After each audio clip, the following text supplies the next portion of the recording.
Next up, I want to introduce you to a very smart person who every time I hear him speak, I think, oh, so that's what smart sounds like. It's Dr. Sean McDowell. He's a professor at Biola University, the author of several books, including Evidence That Demands a Verdict and So the Next Generation Will Know. And a lot of you know him as an apologist, but we asked him if he'd help us better understand how to disciple Gen Z, which are all the students that we're working with today. So please welcome Sean McDowell. Sean, thank you for being here. Thanks. I love it that you're repping a little Biola University too. Biola and Star Wars, there right? There you go. It's a great mix. Not long ago, I had a chance to speak at a Christian school and engage some students on the question of what it means to be truly free. This is a group of maybe 12 students who've been in Christian education and Christian home their entire life. They came back to me and they said, the free person is someone who can do whatever he or she wants to do without any restrictions. I said, okay. Second question, if God exists, would that change the way we understand freedom in any fashion? They talked amongst themselves, came back and they said, well, if God exists, now the free person can do whatever he or she wants to do without restrictions, but now there's consequences. Now stop and think about that. According to these Christian kids, the only thing God adds to the mix of freedom is consequences, maybe guilt in this life and judgment in the next.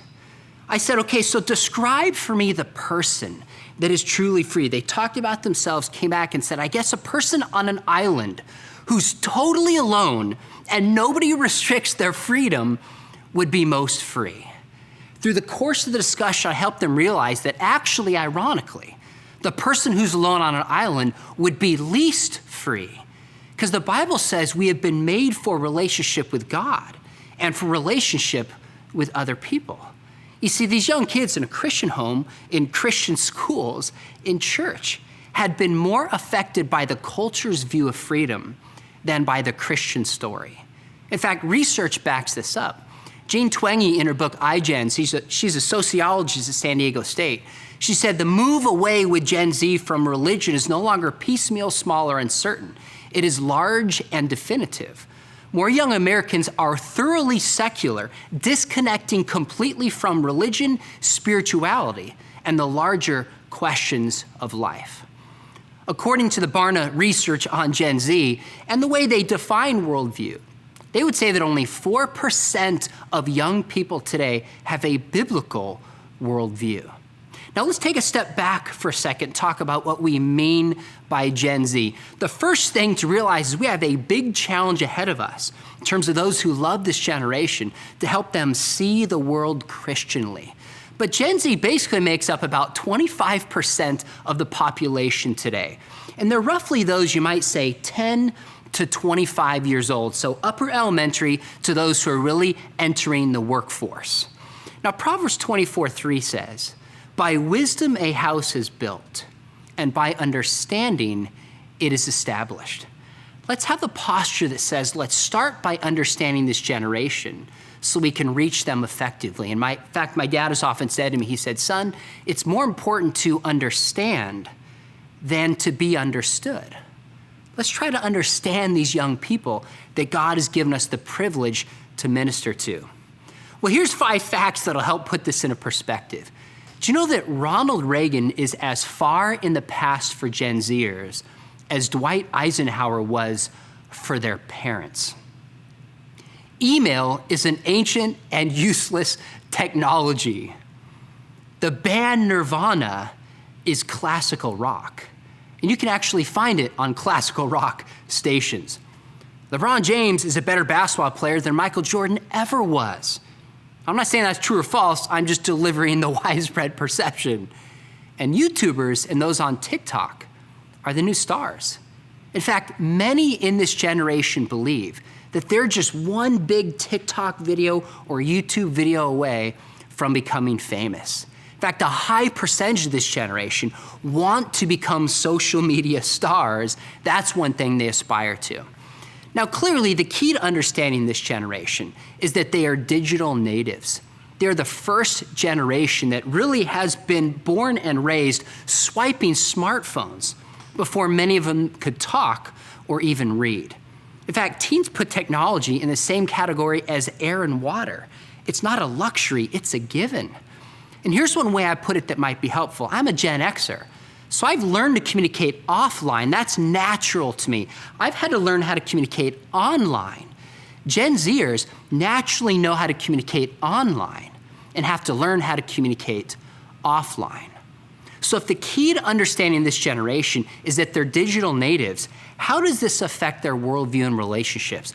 Well, I think 3 key points stand out. Number 1 is technology teaches this generation that they are the center of the universe. So when I was a kid, I remember these commercials, maybe some of you remember this, about Coke versus Pepsi. It was a taste test done by Pepsi, so of course everybody preferred Pepsi in the commercials. But think about the worldview behind this. The idea was if you want a soda, you really have 2 options. You have 2 options if you want a soda. Maybe get a 7-Up, maybe get a root beer, but really there's 2 options. Well, how many options are there today? First off, you can buy your own soda making machine and have the size, fizz level, and flavor tailored just for you. If that's not enough, now you can buy a Coke with your name on it. You see, this generation has been raised in a culture that tells them they can have what they want, when they want it, how they want it, with whomever they want it.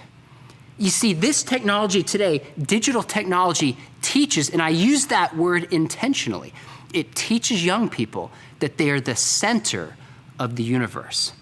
You see, it's no coincidence that in 2016, the word of the year was post-truth. Now, why? Because the idea of truth is there's a reality outside of me. I discover it, and I conform my life to that external reality and truth. But technology teaches this generation, whether they realize it or not, that they can tailor reality to their own preferences and feelings and beliefs. So technology teaches this generation, in a sense, that they're the center of the universe and that it's all about the individual. The second thing I think technology does is it blurs certain boundaries that maybe could have been taken for granted in the past. So what technology does is it blurs, say, work and home, public and private, truth and fiction. In fact, we've seen this in the nature of the family. Think about family. Go back to the 80s, The Big Family, of course. The Big Family Show was a Cosby Show, how they depict family.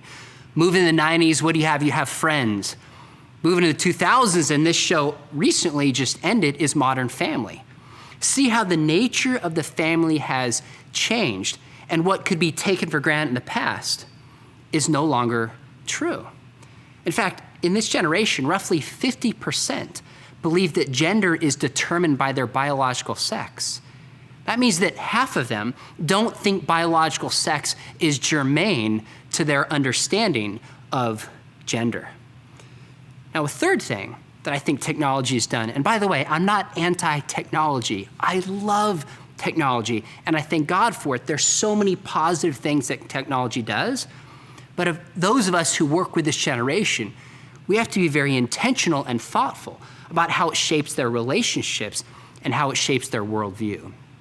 That's why the third thing is that technology has had a significant effect on the emotional health of this generation.